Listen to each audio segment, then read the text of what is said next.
Welcome. Rainier Avenue Radio.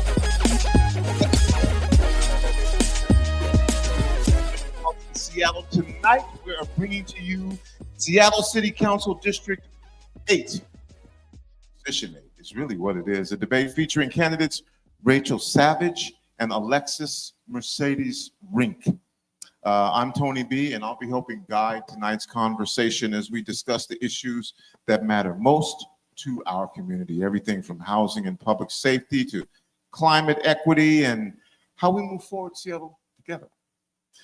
Purpose of tonight's debate is to inform, engage, and empower you, the voter, because your voice and your vote matter. Here's how it's going to work. Each candidate will have 2 minutes for opening remarks. We'll then move into rounds of questioning covering key issues, and each candidate will have up to 1 minute to respond to a question. There will be the opportunity for a rebuttal if you say, I need to clarify something, say more, add more, want to do whatever. I'll make that request, and then you can have a rebuttal, and then your opponent will have a rebuttal as well. We'll finish up with closing statements, and each candidate will have 2 minutes at that point to say your closing statement, share your vision for Seattle, it's your favorite recipe, I don't know, whatever you want to use that 2 minutes for.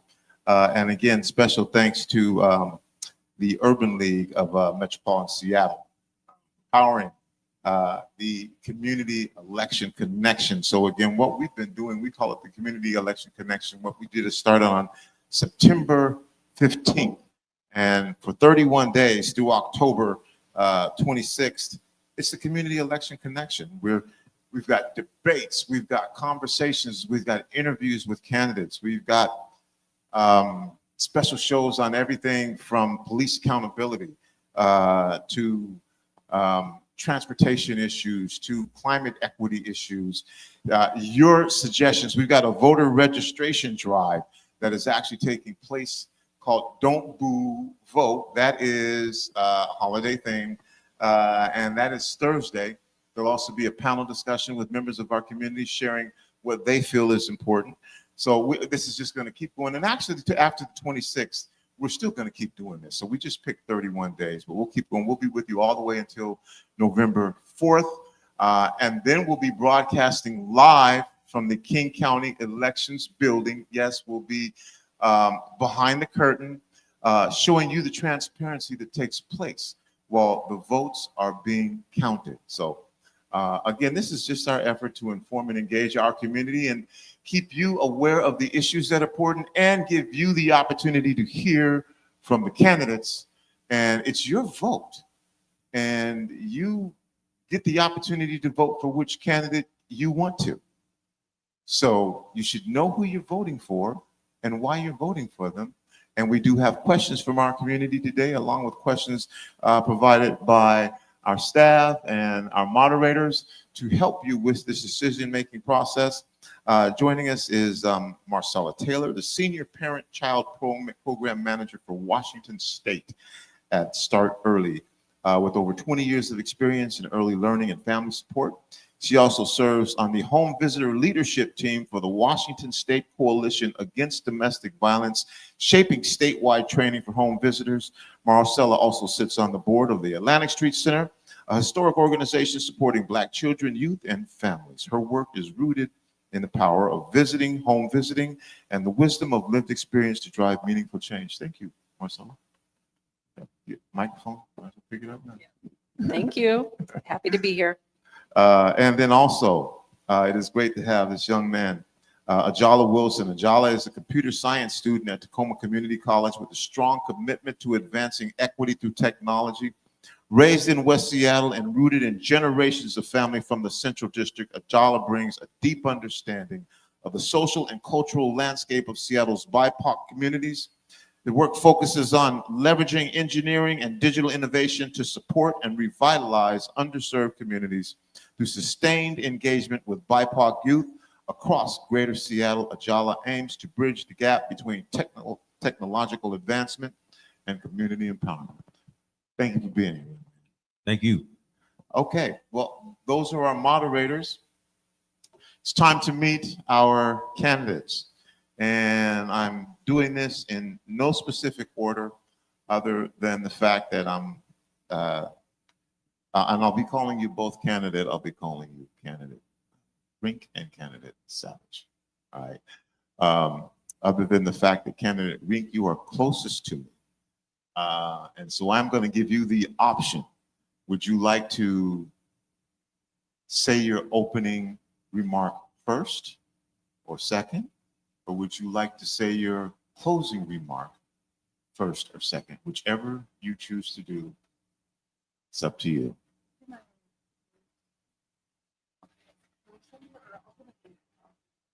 Closing? I'm sorry? I'll go first. You want to go first? Sure. Okay, you will do your opening remarks first. And then in that case, you will do your closing remark last. All right? So you will be on the clock for 2 minutes. Again, welcome to Rainier Avenue Radio and our Community Election Connection. This is City Council Position 8. This is a citywide position. Our moderators will be asking questions.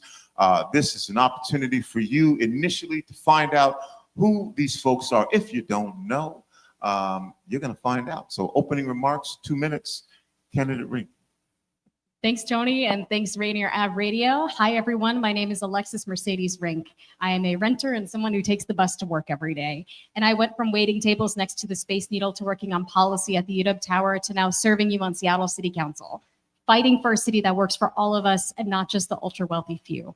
Now, in my career, I've gained a reputation for bringing people together around solutions and making things happen. I've been a community organizer, organizing on issues like money in politics, police accountability, and environmental justice. And I got my master's degree at the University of Washington Evans School of Public Policy. And since then, I've worked across 39 cities and with over 100 different organizations on housing and health for our communities.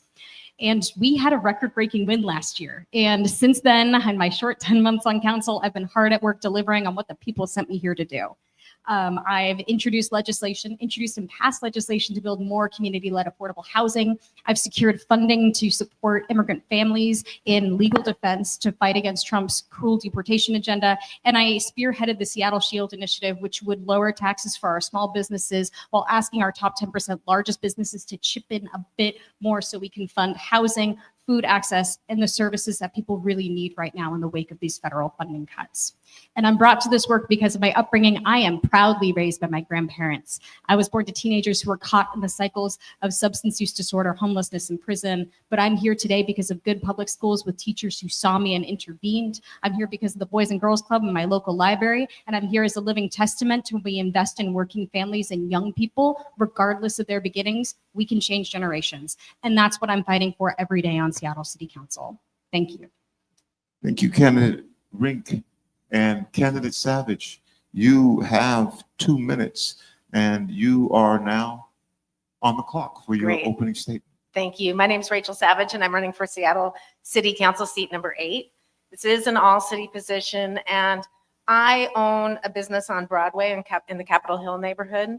I've had that business since 1998 and I'm running to solve the problem that came to my doorstep, the fentanyl epidemic, the severe mental illness epidemic, and the crimes associated with addiction.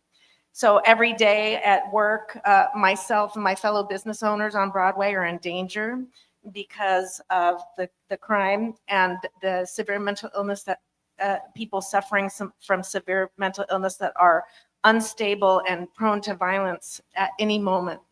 And the lack of law enforcement makes everyone, business owners, citizens, people walking in the neighborhood, a possible victim of crime at any moment.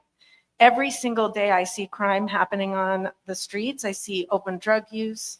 I see people being harassed. I've seen violence of all sorts. I've seen people carrying all kinds of weapons, from knives to machetes to makeshift shanks, golf clubs. I see people in such bad shape. And the driver is the policies that my opponent is promoting. Housing first, giving drug addicts and severely mentally ill free apartments in the city. But the problem is there's no requirement for treatment. And My idea about treating addiction and mental illness is completely different than what we're doing now. So I believe we need to build our own Seattle City Jail and arrest for misdemeanor crimes associated with drug use, and then offer jail or treatment. And I hope drug addicts choose treatment. I'm a recovering addict myself. I have 35 years of continuous abstinence, and I've spent every single day helping addicts learn how to stop using drugs. All right, here we go. Marcella, you want to start with the first question? And this question will initially be directed, you'll both be answering the question. This question will initially be directed towards candidate Rinck. Okay, so the first question is regarding vision. So what is your vision for Seattle and how does it differ from your opponents? You have 1 minute. Thank you for that question. So in the midst of, so much that is happening on the federal level, this widespread fear that is now permeating our communities because of the Trump regime's cruel agenda against our immigrant communities, against trans and LGBTQIA folks, but also against working families. I envision a city that is safe, affordable, and actually works for everybody. And so that means ensuring that every community has what they need to thrive: affordable housing, safe streets with accessible public transit. So folks have the option to be able to not just use transit, but have that be the safest and fastest way to get where they need to go. Affordable childcare, making sure every kiddo, family gets the food that they need. Right now, food insecurity is a major issue in our community, and I'm fearful that under the Trump regime, it will just become worse. And so when I think about my vision for Seattle, I want this to be a thriving city where working people can not just get by, but truly thrive. And we're paving the way for our next generation. Candidate Savage, would you like the question repeated? Or Can I rebut? Well, you first have the opportunity to answer the question. Okay, great. So would you like the question repeated? Sure. The question is, what is your vision for Seattle and how does it differ from your opponents? My vision for Seattle is that we become a world-class city and that we offer compassionate care for the drug addicts and the severely mentally ill that are on our streets. I came to Columbia City tonight. I passed through 12th and Jackson as I came down because I live on Capitol Hill. So many addicts, there had to be at least 80 late-stage addicts using drugs on the street and suffering. Every neighborhood that I see permanent supportive housing in or Housing First has these problems where people are using drugs on the street and crimes happening, but I don't see it here in Columbia City. It's really peaceful here and beautiful. It used to be that way on Capitol Hill until this Housing First experiment failed, and it's causing so much suffering. So I have the experience of being alive when we were treating the drug addiction differently in the city, when people had to be accountable if they were committing crimes, and then they were offered long-term treatment. So I know that we can give compassionate care, and what I see on the street now is not compassion, it's cruel. So you had already wanted to rebut. You still want to rebut? Yeah. Okay, you have 30 seconds to rebut, and then your opponent will get 30 seconds as well. All right? You have an additional 30 seconds to rebut. Thank you. I want you to notice that my opponent's going to call me names. I did vote for Trump. I'm a walk away from the Democratic Party, and now I've joined the Republican Party because the Democratic Party in this town has led us to where we are today. And I know there's a lot of people who agree with me, and it's okay if we disagree. We can battle it out without name calling. I think the Trump regime, she's called me fascist before. I think it's completely, it's inciting violence towards political opponents, and I disagree with that. It's okay for us to battle it out and debate, but the name calling should have no place here. Time. Candidate Rinck, you have 30 seconds to rebut that, and you are on the clock.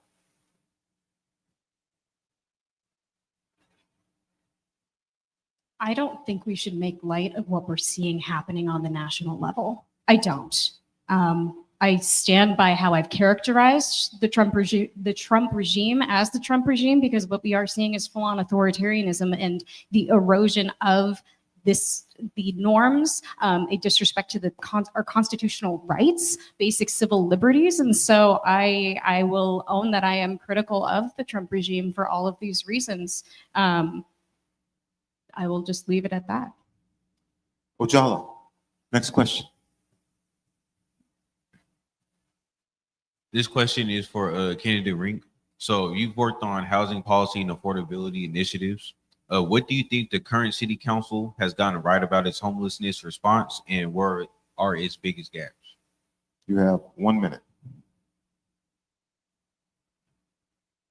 Sorry, could you repeat the question? Yes.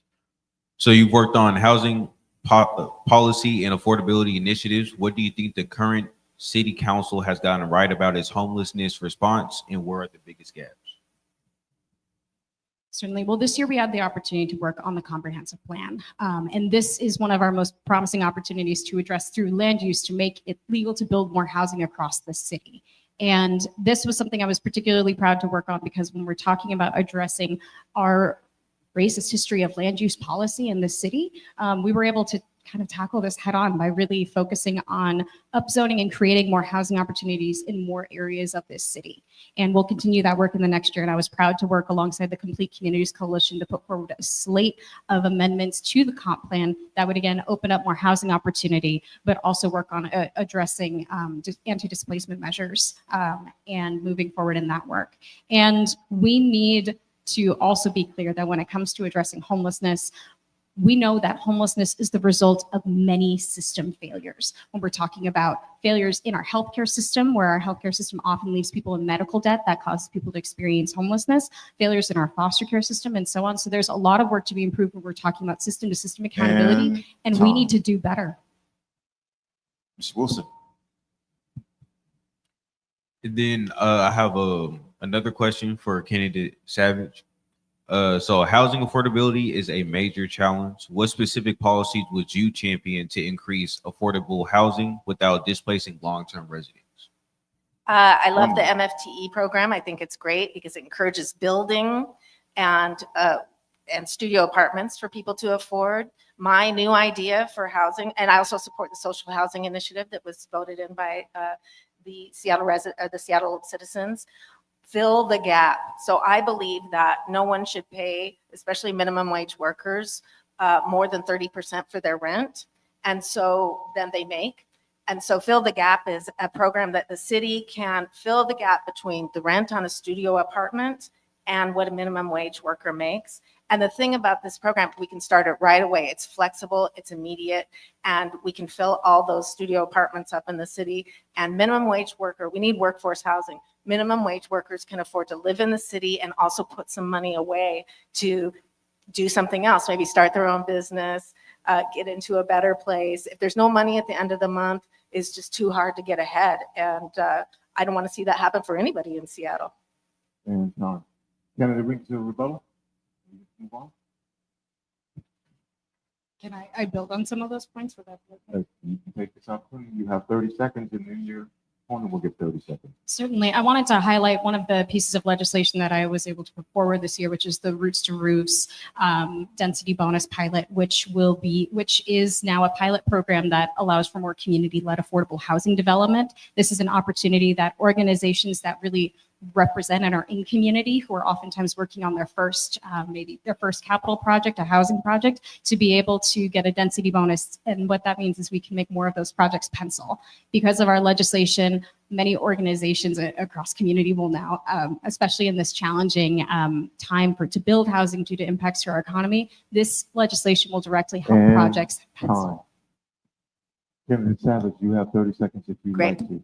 So my biggest issue with my opponent is this housing first failed experiment. So I don't know if everybody knows this, but housing first is buildings that are bought by the city that give drug addicts that are using drugs and committing crimes all day. They're stealing, they're using drugs in public, they're selling drugs, prostitution. You know, drug addiction is the only health issue that people commit crimes when they're in it.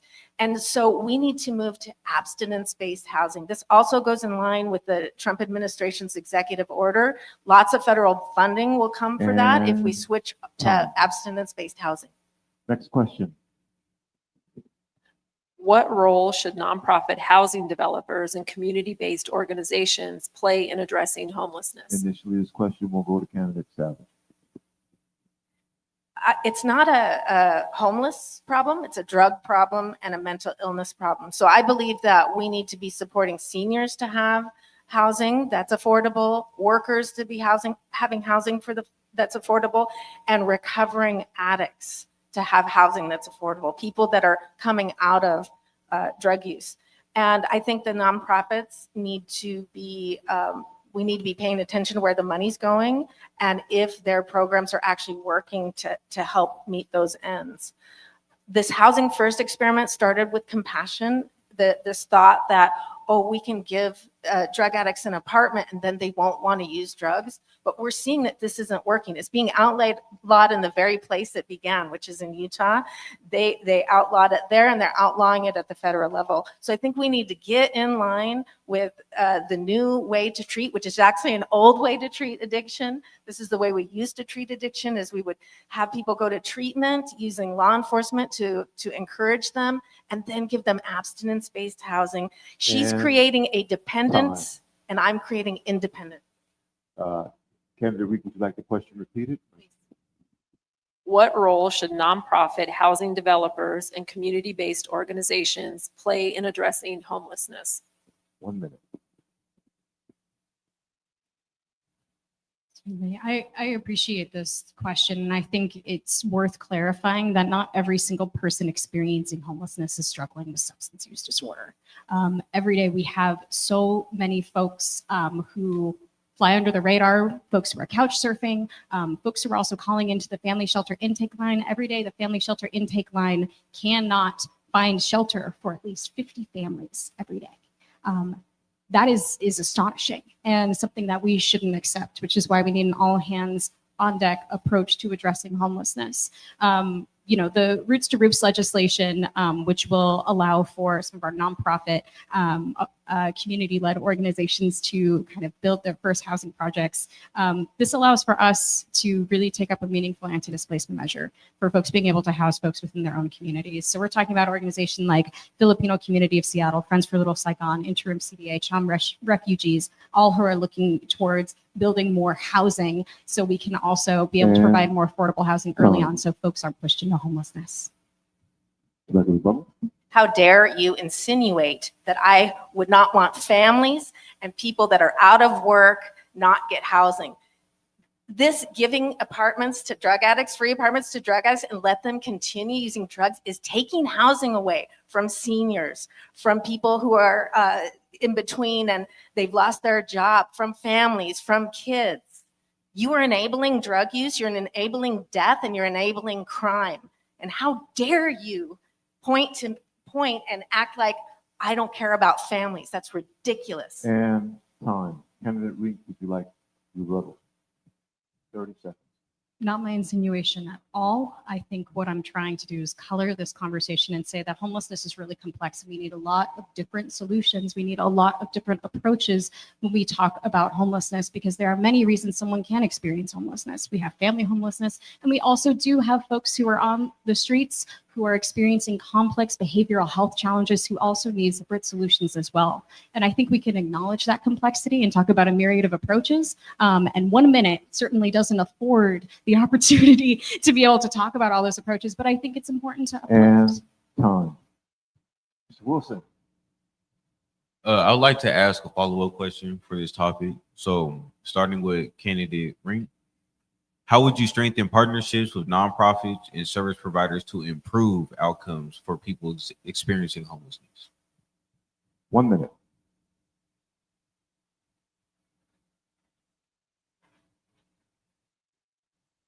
I'm sorry, strengthen nonprofits for.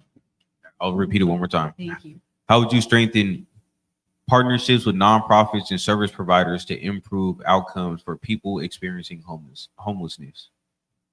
Certainly. A couple of things here. Being able to create more linkages between different systems, and our homelessness service system is tremendously important.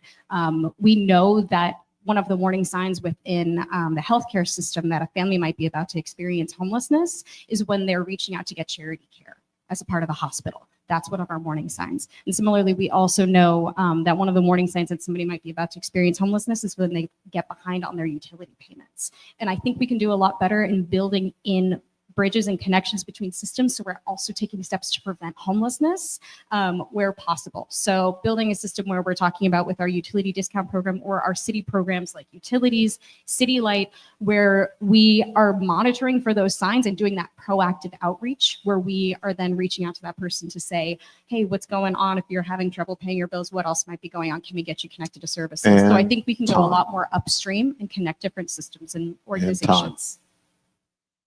Mr. Wilson? Next question. My apologies. This question is for candidate Savage. So public safety is a top concern for many. How would you balance community safety with police accountability and alternative crisis response programs? Great. I love this question. I believe that we need three things to solve our public safety problem that we have in our city. First, we need our own Seattle City Jail. So police, and first we need to amend our public drug use law to allow police to arrest for misdemeanor crimes and public drug use. Then we need our own city jail so then the police can have a place to take people that are committing crimes. Then if they're violent, they need to stay in jail. If they're nonviolent, they can be offered treatment or rather jail or residential treatment. I propose we need to build 2 other facilities, a long-term residential treatment for the severely addicted and a long-term residential treatment for the severely mentally ill. Fentanyl, we have never seen a drug like this. It's more addictive than any drug we've ever seen. I've worked with addicts for 35 years, helping them learn how to, number 1, stop using drugs, and number 2, be able to live a life worth living. I want to see addicts recover, and they need to be separated from drugs for long periods of time and then learn how to live. And these long-term treatment centers can help people do that, but only if we have the law enforcement to get them to go to treatment. Candidate Rinck, are you good? You have a rebuttal? Or we can move on. I suppose just a question back to my opponent, because I've heard her mention a couple of times now building a new jail, building long-term residential treatment. How do you suggest we pay for these things? Because you have a very strong position against new taxes. So I'd like to understand, how do you intend to pay for a new jail, and where is that new jail located in our city? Well, we So need you to- have 30 seconds. You Great. can answer the question, or you can rebut, or you can do whatever you want. Oh, I'm happy to answer this question. So first, we need to reallocate the money that we're spending on this failed housing first experiment, which is very expensive and causes a lot of human suffering. So the jail and the addiction, first we need to build a temporary one. It's going to cost $6 million for each one to build, a jail and long-term residential treatment center for both mentally ill and addicted. And also unlike you, I'm not going to block the federal money that's going to come from the Trump administration. I think the job of the city council member is to do what's best for the city, not to grandstand fighting the Fed. Time. We are going to get ready to go to break, but before we go to break, I have a question for each candidate.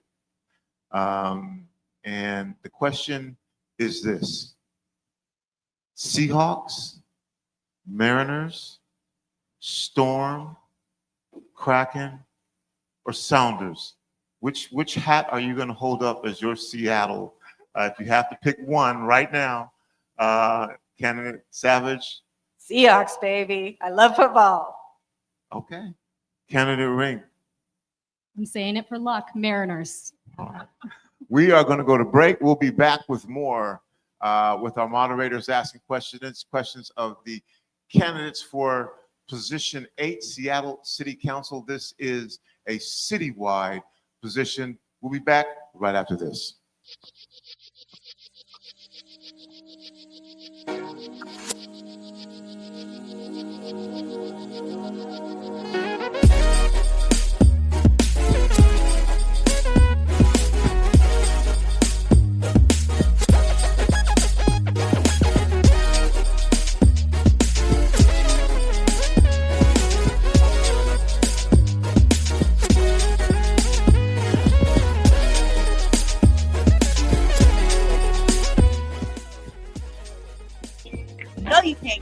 Rainier Avenue Radio.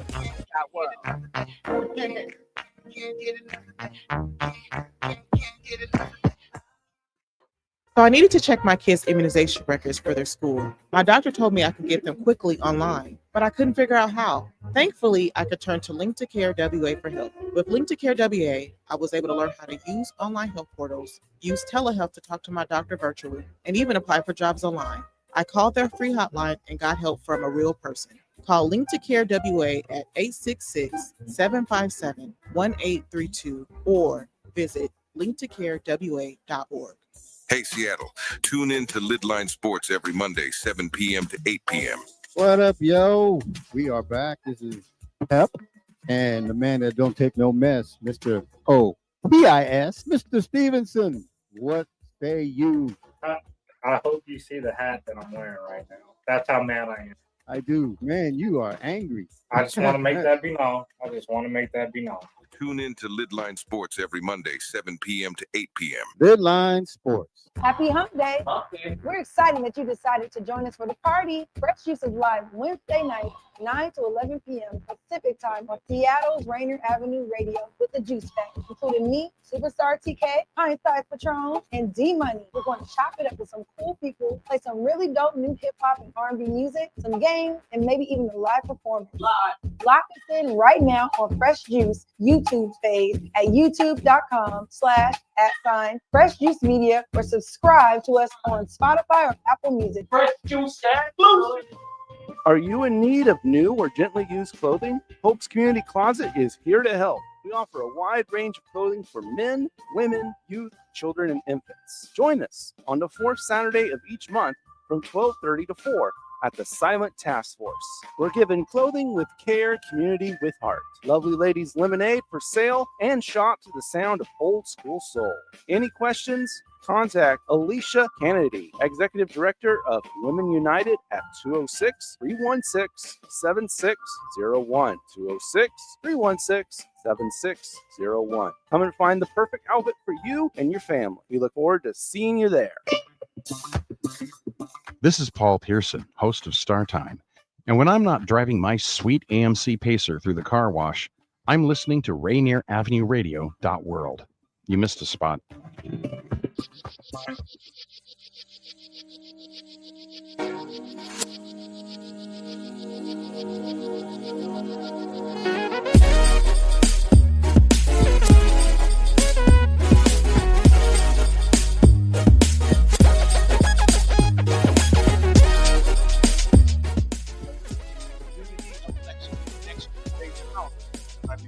League, Seattle, bringing back to the candidates who want to represent you.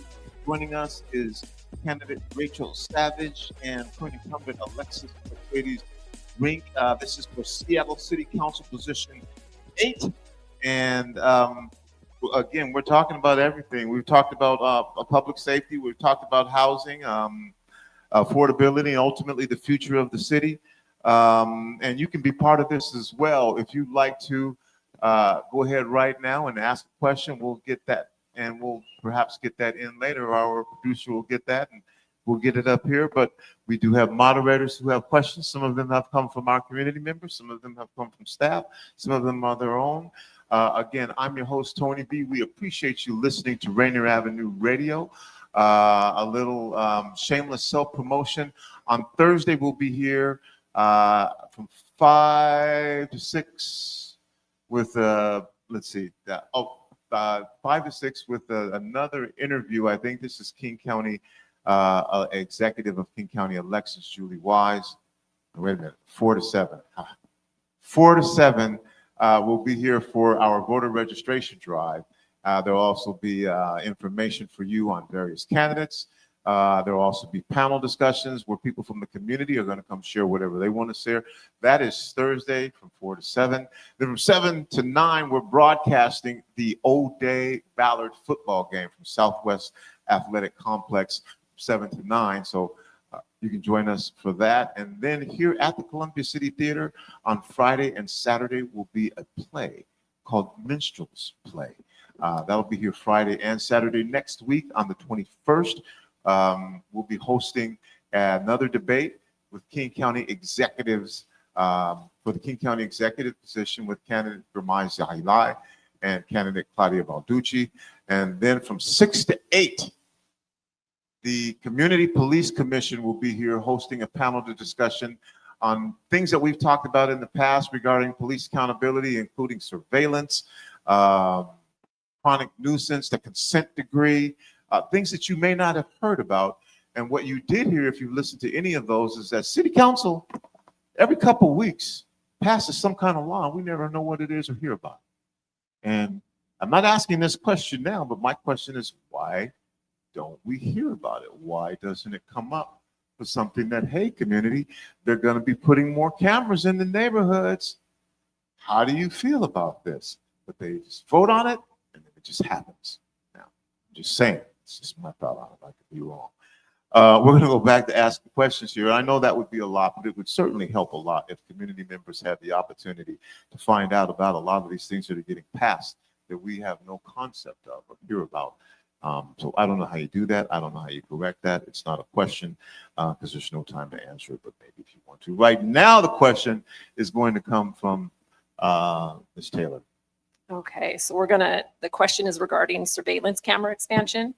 So the question is, what's your position on the city's recent surveillance camera expansion and its impact on privacy, especially in dense neighborhoods? Initially, candidate Savage, this question goes to you. Well, I'm against the surveillance cameras. I'm for law enforcement, but I'm definitely against surveillance cameras. I want privacy for everybody. I just don't think it's right. I think we need to increase our police presence, have police walking the beat, and allow them to be able to do their job. Our police department is actually one of the most accountable in the country. We've been under a consent decree for over a decade, and that has been lifted. And I think we need to allow police to do their job, not to be cruel, but to get people into treatment. A lot of what we see on the streets, and as I was saying earlier, I didn't see it too much in Columbia City. I saw a couple of mentally ill people, maybe one addict, but in the neighborhoods that have this failed permanent supportive housing and lack of law enforcement, Belltown, CID in the Little Saigon, Capitol Hill, where they have these buildings and lack of law enforcement, it's a nightmare, not just for the businesses and the citizens, but for the people suffering. You know, severely mentally ill people don't belong in the city, and they don't do well in the city when they're ill. Candidate Rinck, would you like the question repeated? No, I've got it. Okay, you got 1 minute. Thank you. I was a dissenting vote on this legislation. The expansion of the CCTV pilot did go through with a 7-2 vote. I was one of those two alongside Councilmember Strauss, and proudly so, because even though I was in the minority on that vote, I know I was in the majority when it came to the people. We had 105 residents come out to give public comment that day. That, coupled with the thousands of emails we received saying, please don't do this, because of the threats that we're seeing on the federal level. And my office worked with the ACLU and a number of immigrant community partner groups, as well as LGBTQIA organizations, to craft amendments to try and also daylight and educate community members about the realities of this technology. And my team actually went out to Chicago to be a part of a national conference with other city and county and school board leaders a few months ago, where we actually attended a session on surveillance technology. And the consensus is this technology, CCTV, automated license plate readers, it is considered ungovernable. It is tremendously challenging to manage that data, and it can be easily accessed. And the night before that vote, I was contacted. So far, you've always taken the advantage of the opportunity to rebuttal. You don't have to, but I'll just ask. Candidate Rinck, you have 30 seconds. So we agree on no surveillance cameras, but we don't agree on arresting for crime. So I want to know, are you supportive of, do you agree with, do you believe in arresting for crime, for misdemeanor crime? Okay, well, candidate Rinck, you have 30 seconds to answer the question or say whatever it is that you want to say. The moderators are asking the questions, but it's up to you. 30 seconds. Victims of crimes deserve to see justice, and our criminal legal system should be delivering on outcomes that don't perpetuate cycles of recidivism, and racial disproportionality, but instead generate meaningful outcomes for safer communities. And that's why I'm supporting Erica Evans for city attorney, because I believe she and the city attorney's office could help in delivering that kind of important change to our criminal legal system. But on the council side, I'm working to ensure timely responsiveness and accountability for our first responders, dedicated staffing focused on solving crimes, but also funding diversion and prevention programs. She prepared for that one. Sounds like no. Mr. Wilson. Yes. So my question will be for candidate Rinck. So issues of racial bias and equity often arise in public safety. How would you ensure your policies do not unintentionally perpetuate disparities? And what does authentic engagement with Black and unhoused communities look like to you? Candidate Rinck, you have 1 minute. Absolutely. This kind of ties to the piece around the expansion to the surveillance ordinance and why I was ultimately a dissenting vote on this matter, on that particular piece of legislation, because of the disproportionate impact that it will have on LGBTQIA community members of color, our immigrant communities, and why we worked alongside a number of community-based organizations to help educate and get folks familiarized with what that legislation was about and what it could mean for our community members. So we try to work really closely with a number of community-based organizations, because unfortunately government is in still so many ways inaccessible.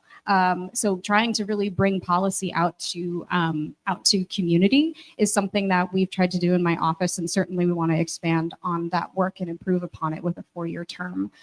When I previously worked in human services policy, I was someone who quite literally would bring out policy plans to encampments and directly engage with folks to understand their stories, their reality, and how we can actually build systems change directly informed by their experiences. Mr. Wilson.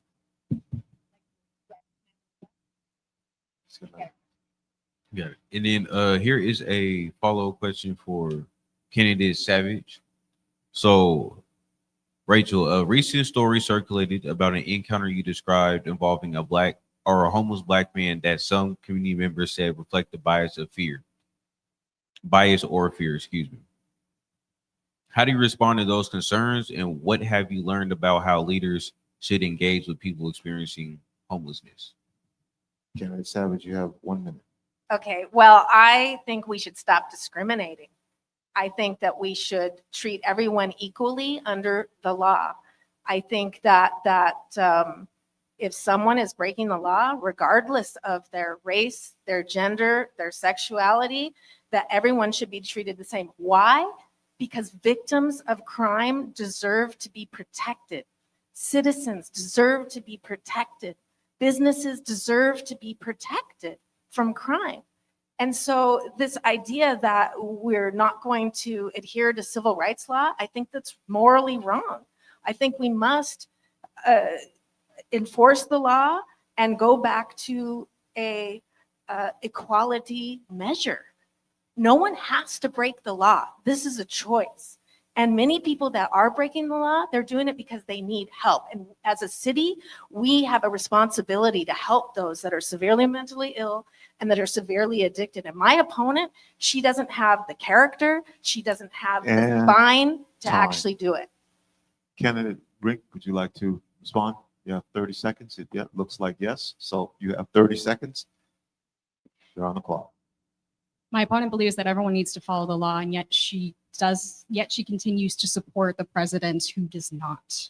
So I want to understand how she can continue to support a president and an administration that is continually disregarding law, is in a number of lawsuits with whole states across our country, and is also enacting a deportation agenda that is violating people's civil liberties every day. I want to understand how you can support that.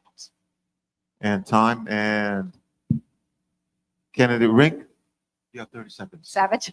Respond to that or whatever you want. I support President Trump because the change in policy for the crime and disorder, the going back to equality under the law, the Trump administration is enforcing the law.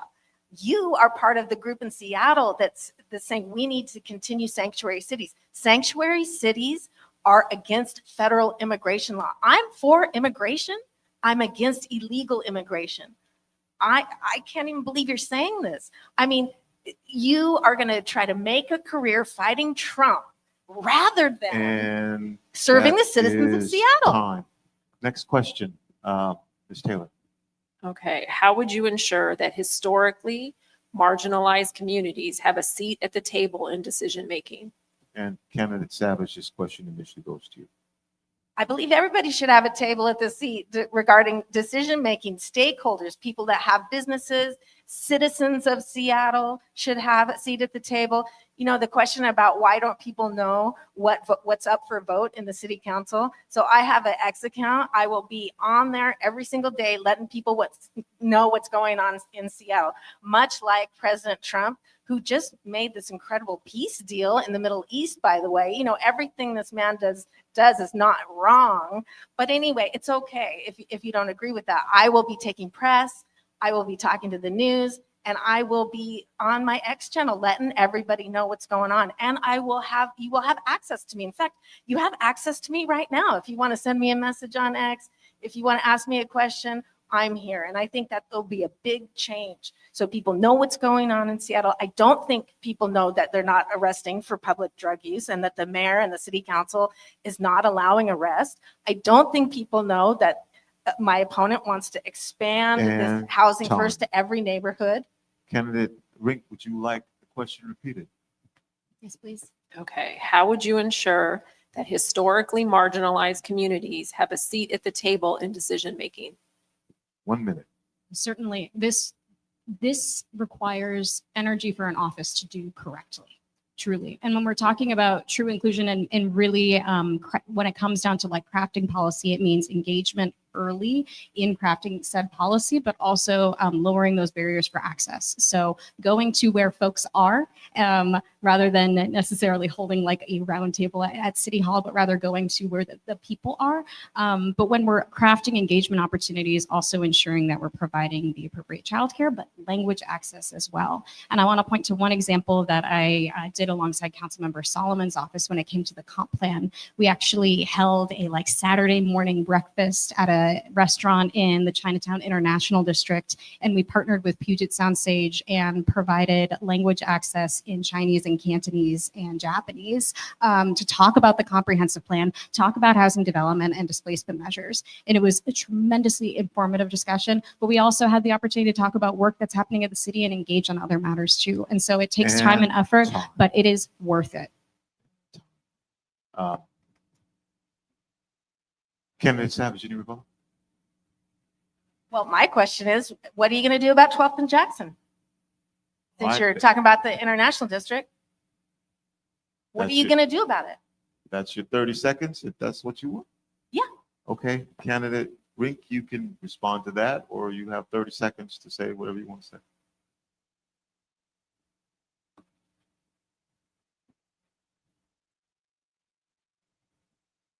We're waiting. I don't want to make light of the issues that are happening on 12th and Jackson for a myriad of reasons, because they have been prolonged. They are severe, and we all want to see a resolution. I know this year we had the opportunity to work closely with Tanya, who's the owner of Chumin Tofu, which is one of my favorite restaurants in town, to understand some of the issues. But I think we need to have dedicated focus and a real investment in resources in the CID. That is what community continues to say that they need. We found it from auditors' reports. We need to actually invest back into the CID. Anybody understand what she said? Mr. Wilson, Ojala. This question is for Candidate Savage. How do you plan to engage historically underrepresented communities, particularly Black, immigrant, and working class voices in shaping city policy? 1 minute. Well, I believe I represent, when I'm voted into city council, I will represent the city. So I will have an open door. I will make sure and listen to people's concern. I think the biggest thing that everybody wants, regardless of their race, their gender, their sexuality, is they want safety, They want to be able to work in the city and travel on the public transportation and walk on the sidewalks without fear of getting stabbed, harassed, robbed for drugs. I think they want their children. If I had a kid, which I have two, and my opponent doesn't have any children, so I'm not surprised that she's not thinking about these young men and women that are addicts on the streets. I would want the city to step in.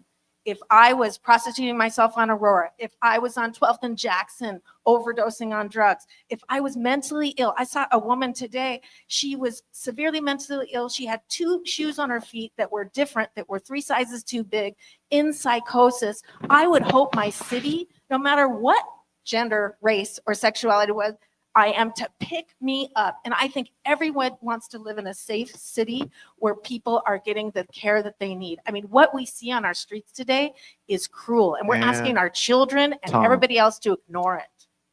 Ojala, you have another question for candidate Rinck? Yes, I do. Sorry, can I follow up on that point? I gotta let him ask his. Thank you. So, question for candidate Rinck. Equity has to be woven into every policy. How would you make that real in budgeting or department accountability? 1 minute. Needs to show up every day on council. So when we're talking about when departments are coming to present on their work, we take a concerted focus in our office to make sure that we're asking questions about equitable outcomes, asking questions about department access, but then also circling back to communities that have touch points with these offices to see if that's really the case. We want to open the doors for city resources to be able to actually meet the needs of community members. And so when we're talking about things like within the Office of Economic Development, our storefront repair program, how are we truly authentically reaching immigrant-owned businesses so they know about these kinds of city resources? Paired with that, there's also the use of tools. I know historically in policymaking, I've used anti-racist strategy chart tools when we're talking about even the development of policy and how we're ensuring proper engagement at the onset to really ensure that we are centering and not repeating inequitable outcomes. But a lot of this comes from deep and meaningful engagement that we need to do readily and often. But I've taken a practice to making sure I'm using my time on the dais to focus on equity. Time. Candidate Rinck, you wanted to rebut what was said previously, so I'm going to give you the opportunity to do that now. Would you still like to, or you good? I would like to. Okay, that's all right. You have Thank 30 you. seconds. I just wanted to point to, I mean, my opponent didn't answer the question. She didn't speak to what it means to actually engage with communities of color. And she hasn't spoken to that. And so I want to push her again to speak to what it means to authentically engage and how she would open up her office and intentionally work with communities of color in policymaking. I'll open my office to everyone. Candidate Rinck, Candidate Savage, you have 30 seconds. Okay, this is another example how you're going against the change in federal law. DEI is done. It's time for equality under the law. It's time for treating everyone the same. This has dignity. Treating people differently because of their race, I think it's condescending and it's downright discriminatory. So it's wrong. And you not changing that policy or not working to change that policy on city council is against federal law. And you're going to make sure that the city goes into bankruptcy. And time. Ms. Taylor, next question. Okay, we're going to switch to collaboration and leadership style. What makes you the best candidate to represent Seattle at this critical moment for Seattle? Candidate Rinck, this question is initially going to you. Thank you. Well, in my short time on council, I'm really proud of the work that we've been able to do this year, particularly with other council offices. We've had the opportunity to co-sponsor some pieces of legislation with council members that maybe people didn't think we'd co-sponsor pieces of legislation with.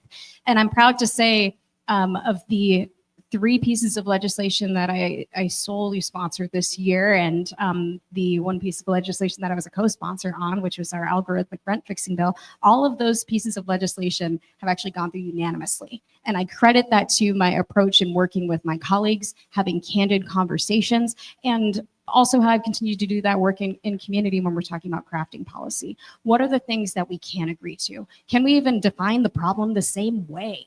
And what is it that we're trying to solve for? And so I credit a lot of my collaborative approach to being willing to have candid conversations, but also really work on how can we make progress? What are the things we can agree to? How can we negotiate to be able to move this work forward? And again, we've passed 4 pieces of legislation that I've been a sponsor on this year. And I'm tremendously proud of that because that's what the people sent me here to do, to make progress on housing affordability and for the working people. Candidate Savage, would you like the question repeated? No, thank you. Okay, then you have 1 minute. It's time for leadership. It's time for someone to stand up and change the way our number one problem is being addressed in our city. That's late stage drug addiction, the fentanyl epidemic. We've never seen a drug this powerful. We need someone with experience and backbone to enforce the law and to also work with the federal government, number one, so we don't get our federal funding cut. She wants to tax big business, and that is going to be horrible for our economy. It's already bad. There's so many closed stores when you go through the different neighborhoods, downtown, Belltown, Capitol Hill, the International District. And we need to be working with the federal government. I know that people don't like that idea maybe, but my thing is I can work with the president. I don't care if the president is Mickey Mouse. If he's going to help us build long-term residential treatment centers for the mentally ill that are suffering on our streets and the severely addicted, let's take the money and serve our city. Time. Candidate Rinck, I know you heard your name mentioned there. Do you want to respond? Do you want to take 30 seconds to respond, or you good? We can. I would just say, who are you sacrificing when you decide on are choosing to partner with the Trump administration? This is an administration that is attacking our fundamental civil liberties. It is enacting a cruel deportation agenda that is hurting our local immigrant community. I see it every day. And again, we can get into the details of who is here and documented and who is not, but I have been in immigration court proceedings of folks who are here trying to do it right, following the rules. But we also know in a number of these raids that there are folks who are documented who are swept up as well. We have folks who are being deported to third countries, nations that they have no connection to. Time. Candidate. Absolutely. I mean, how dare you imply I don't care? I care about the citizens of Seattle. I care about the citizens of our city. They're not being served by your policies. Why are you protecting criminals? Why are you protecting people that commit crimes? I didn't make up the immigration law, but I do believe in borders, and I do believe in serving citizens first. I think that's what our city needs. And I don't expect to go to another country and not go by their laws. I don't expect to walk down the streets of Seattle and break the law. It's hurting Seattle citizens. Time. Ujala. So I have a follow-up question for both, and I can ask it differently the second time or just repeat it if needed. So I'll propose it to candidate Savage first. Can you provide an example where you successfully engaged marginalized communities to inform policy decisions? 1 minute. Well, I have not been on council to inform any policy, but I will tell you what I've done is I've worked with addicts of all ages, race, sexual orientation for 35 years. I've helped teach people how to stop using drugs because guess what? Drugs, drug addiction, mental illness, I don't treat mental illness, but I do treat drug addiction, does not see race. It does not see gender. It does not see sexuality. It affects everyone in the same way with the mind of craving and obsession. And I know how to help people stop that horrible, destructive disease of addiction. I know how to help them and teach them how to stop using. And I've done that over my 35 years. And I know that we can take these approaches as we used to do, abstinence-based, and help all communities. And time. Mr. Wilson, you had a question for Candidate Rinck? Yes, and then, can you provide an example where you successfully engaged marginalized communities to inform policy decisions? 1 minute. Oh man, I used my answer earlier about the comp plan in this. That was the perfect answer for this. I want to speak to actually homelessness policy a little bit and some of the work that me and my team did. This was before I was in elected office, but something that the approaches that I learned in this work help inform now my work as a policymaker. We used to go out and engage with folks who were experiencing homelessness, and we were talking about living in encampments, and to better understand the ways in which our system is failing people. What is the life path that brings somebody to say no to services? What is the life path that brings someone to sleeping in their car down in Georgetown? And so I'm really proud of the extensive work that my team would do almost on a weekly basis, because we cannot do planning from our desks. We need to go out and engage with people directly to understand the ways in which our system falls short. Some of the best policy solutions came from there, some really incredible learnings. And so I think it is really critical that that is where we be doing our policy making, truly in community with communities most impacted. 30 seconds, candidate Yes. Savage. I want to say that my plan helps to treat addiction, to enforce the law, and then offer long-term residential treatment for addicts, actually prepares them to be independent and learn how to live without drugs and deal with the underlying issues that cause them to want to use drugs. But until they're separated from the drugs, it's not going to happen. So giving an addict a free apartment, money, allowing them to do drugs and steal from the stores, they don't care about anything except getting the next high and not getting sick. Candidate Rinck, would you like 30 seconds? I think I would just speak to the fact that we don't have enough behavioral health support in this community. We do have a real need for being able to expand access to treatment. One of the big learnings actually that we learned from engaging directly with folks who were in encampments, folks who were experiencing unsheltered homelessness and in recovery was talking about the challenges to get to their appointments for substance use disorder treatment. And they recommended if there was an opportunity to access mobile treatment, just so it was coming closer, because they would needed to use the bus system to be able to get to their appointments. But if that bus was late, that means they're missing an appointment. So being able to just, again, lower those barriers to access for treatment programs. All right, we're going to have one more question, and then you're going to have an opportunity for closing statements. Again, our candidates for position 8, Seattle City Council, which is a city-wide position, Rachael Savage and the incumbent Alexis Mercedes Rinck. You've heard some questions answered. You've heard a little back and forth. You've heard some questions asked. There'll be one more question, and then the candidates will give an opportunity. Again, it could be based off of what you've heard here. Whatever it is it going to make you decide that the vote that you hold is going to be cast in the best interest of the future of our city by selecting which of these candidates? So before we get to that, though, Taylor, final question. Okay. Downtown recovery remains a key priority post-pandemic.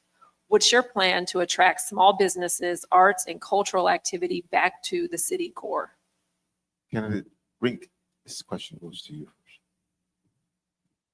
Yeah, certainly, we want downtown to be a vibrant arts and culture core for the city. And we know that the success of downtown and making it, and the city needs to make sure that we're a good partner and making sure that this is a great place to live, work, and play. And unfortunately, some of the narratives about downtown, I think, have frightened folks away from being able to go downtown, but there's been some really intentional work and some major improvements to downtown. And I want to highlight one example that I think we could really replicate, and it's the old Bergman luggage place. Folks who haven't been downtown in a while may remember that there was a lot of trash and debris inside. Didn't look like there's anybody inside. It was a vacant site with a lot of stuff inside of it. Now what we've seen because of city investment and the amazing willingness of a young artist, that space has actually been cleared out. And now it is first floor open art studio with rotating exhibits, and the upper floor is affordable artist loft space, studio space. So really opening the doors to allow for more artists to be able to work within the city. That is a tremendous example of also just a revitalization of a space that has totally changed the feel of that corner, and has also created opportunities for artists. And so finding ways to replicate that, again, that was made partially possible because of city investment. I'd like to find ways for us to invest And more in those time. kinds of programs. Candidate Savage, would you like the question repeated? No, I love this question. So I'm a holdout. I'm a city girl. Sometimes people ask me, why don't you just leave Seattle? I don't want to leave Seattle. This is my city. I've been here a long time and I love downtown. I want to be able to, myself and everybody else, to be able to work downtown, live downtown, play downtown, whether you're young, whether you're retired, whether you have a family. And that's going to start with enforcing the law and offering this long-term residential treatment away from downtown. So downtown should not be an open-air drug asylum, open-air drug market, and an open-air asylum. That should not be happening in the most beautiful place in our city. And not only is it bad for business and for visitors, it's bad for the addicts and the mentally ill. It's just downright cruel. The people that have to turn away when they bring their families downtown, when they see the severely mentally ill and psychosis, I mean, people are living like animals. I saw a guy the other day. He looked like he'd come out of a cave. He was so dirty. His hair was matted. He was walking in the middle of the street in psychosis. What are we saying to our And children when time. they see that we don't care? Candidate City Rinck, would you like a rebuttal? Or are you good? All right, we're going to move on. You're both going to have the opportunity for closing statements. I do have one more question. And my question initially will be directed towards you, Candidate Savage. So you are starving, and your friend from Mars, Marvin, is visiting Seattle for the very first time, and he can only eat one meal before he has to go. Which restaurant, which place in Seattle are you taking Marvin from Mars, and his only stop in Seattle? Where are you going to eat? Oh, we're going to eat at Roma Thai on Capitol Hill. It's a business that's been there for at least 20 years, maybe 30, run by a Thai family. They're so great, and they've been really suffering under the fentanyl and the severe mental illness. In fact, the guy that owns the restaurant, he's fantastic. The food is really great, but he just tussled with a severely mentally ill man when he's trying to give him food, ended up like going down on the ground, face scraped, side scraped, just trying to feed someone. So I'm going to have to explain to my Martian friend why we don't have the compassion or the Mom, I have to backbone cut you off or there. the plan to help. But the Candidate food's great. Rinck, Marvin is starving from Mars, and you're starving, and he can only eat one meal before he has to go back to Mars, and he's in Seattle visiting you, and you're starving. Where are you in Marvin, in Seattle, with all the amazing restaurants that we have? I got to put a plug in for Columbia City. We got to, anyway. Where are you and Marvin going to go eat since you're both starving? This question isn't fair. You know this question isn't fair. I'm stuck between two places. Oh my gosh. I'm a huge fan of And Not Ethiopian up in Northgate. It's one of my favorite spots. It is after a long day. The veggie combo plate is absolutely divine. And I think Seattle has the best Ethiopian food in the country. And so I stand by it. Shout out And Not Ethiopian. Love y'all. Thank you for being there for me when I've needed you. All right. Well, thank you both for running for office for Position 8, Citywide City Council. And a very special thanks to our moderators. Great questions. Jala Wilson and Marcella Taylor, thank you so much. You guys covered just about everything. Each of our candidates will have an opportunity for closing statements. You'll have 2 minutes in order to do that and make that happen. Once again, you've been listening to Rainier Avenue Radio. This is our Community Election Connection, 31 days. We started on September 15th. We kicked this off with was it a Council 2? Council 9? Council 9 debate, which was followed up by a police, or maybe I think the community police discussion was first. We talked about the consent decree, and we followed that up with the Council 9 debate, and we followed that up in 2 days with the mayoral debate, and we followed that up, I think, in another day with the Council 2 debate. We've talked to so many different people. We've talked to most of the candidates individually as well. We've talked with different resources, different agencies, different groups who've shared what they think is important for you as a voter to know about what's going on in your community so that you can hold these folks accountable once you give them your vote. Once you give them their vote and they get into office, or if you didn't give them their vote and they get into office, you can still hold them accountable. Now, what you hear here may make you feel like this candidate most closely aligns with me. That's how this works. You vote for who you want to vote for and who you think will align with your interests in your community, in your neighborhood, or just your own selfish interest. It's your vote. Okay, candidates, it is time for your closing statement. Candidate Savage, you will go first. You will have 2 minutes. Again, you know, whatever you'd like to say to our audience. You know this is going to last forever.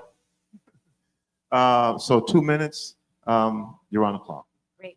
Well, my name is Rachael Savage, and I hope what I've said tonight earns your vote. I may be like you. I'm a walk-away Democrat. I was a liberal for my whole life, but then what happened in my city with the fentanyl epidemic and the severe mental illness, what I saw was not only cruelty, but irresponsibility and not a strength to lead and do things different and admit when we've made a mistake. Housing first has been a mistake. It's led to thousands of deaths. The fentanyl epidemic has actually led to more deaths than COVID. So we need to meet this moment with leadership and compassion. And I believe that we can have a world-class city. That's what I want. I want Seattle to be the New York of the West Coast, downtown to be the Manhattan of the West Coast. And we can do this, but we cannot have a city. We will remain a small town. We will have open air asylums, open air drug markets if we do not enforce the law. Every European city that has had open drug use and that has solved this problem has started with law enforcement, but it's a compassionate response. It is allowing people to choose jail or treatment. And we really want people to go into long-term residential treatment. We can build these treatment centers, first temporary, reallocating the funds that we spend on housing first, and then permanent. And yes, working with the federal government. I joined the Republican Party because this is a new Republican Party. This is a Republican Party that is for equality under the law, for rebuilding cities, for taking care of crime so that citizens are protected, so our children are protected, so our elderly are protected, so our businesses are protected. There's some great things actually happening with the Trump administration. I hope you would open your mind. The tariffs are going to rebuild our manufacturing in our country and help our economy boom. So that's my vision for Seattle as we solve the fentanyl epidemic and our economy will boom. It's going to be a beautiful city. I hope I have your vote. And time. Okay. The incumbent Alexis Mercedes Rinck, right now, candidate Rinck, you have 2 minutes to make your final case to those who are watching and listening or doing both through the Rainier Avenue Radio broadcast media networks. This again is our community election connection. This has been the debate for position 9, a city-wide position. So again, shaping the future of our city. Right now, you'll have the opportunity to hear 2 minutes. Candidate Rinck, you are on the clock. Thank you, Tony, and thank you to our moderators as well. And thank you, Rainier Ave Radio, for hosting this forum and supporting civic engagement, especially during these times.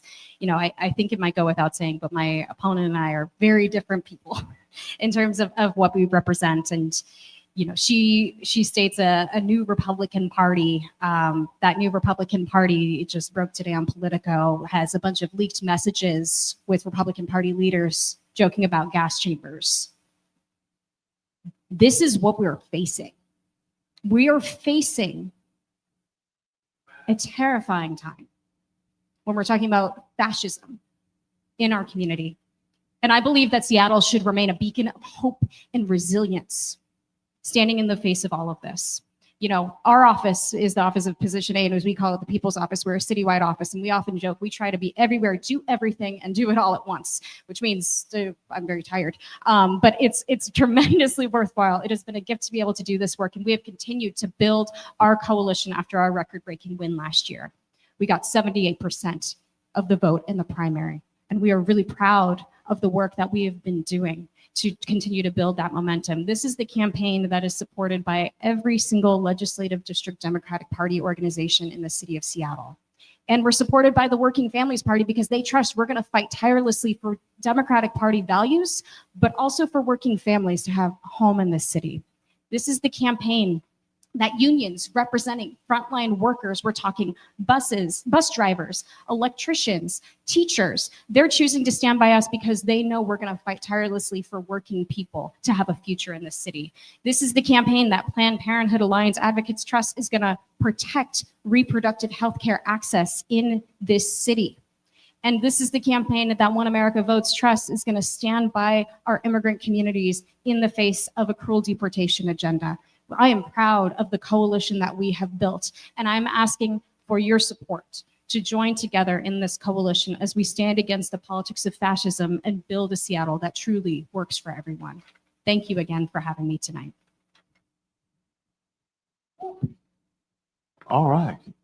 And there you have it. Another one for you to go back and review, to share with your friends so that they can review it, to share across your social media platforms. Again, the whole point of this is to make you a more informed voter by putting you together closer with the candidates. We're going to continue to be doing this again, 31 days. We started on September 15th. We're going to go all the way through October 26th, but it's not going to stop on the 26th. We're going to keep going. We'll have other things happening. And then on November 4th, we'll actually be broadcasting live from King County elections, showing you the transparency that takes place so that you can be comfortable, or you can have questions answered about whether or not you think that this process is going to be fair. And if you have any questions about that, we have, I think, Julie Wise coming on Wednesday with King County elections, and we'll have discussions about that as well, and what type of protections are in place to make sure that your vote is counted, and what you need to do to make sure that your vote counts. Thank you to both of our candidates, Rachael Savage and Alexis Mercedes Rinck. Appreciate you both for sharing your time, your perspectives, your vision for Seattle's future. Thank you to everyone watching and listening and engaging with the community election connection, which again is powered by the Urban League of Metropolitan Seattle and presented by Rainier Avenue Radio. Remember, most local elections shape our daily lives, from housing and transit to safety and opportunity. Your vote matters, and you can learn more about how to register and where to vote and important election deadlines at kingcounty.gov/elections. Look, stay tuned to Rainier Avenue Radio for more debates, more community interviews, more election coverage, and keep using your voice to make a difference. I'm Tony B. Thanks for joining us. And remember, whether you believe you can or whether you believe you can't, you're probably right. I'm out. Peace.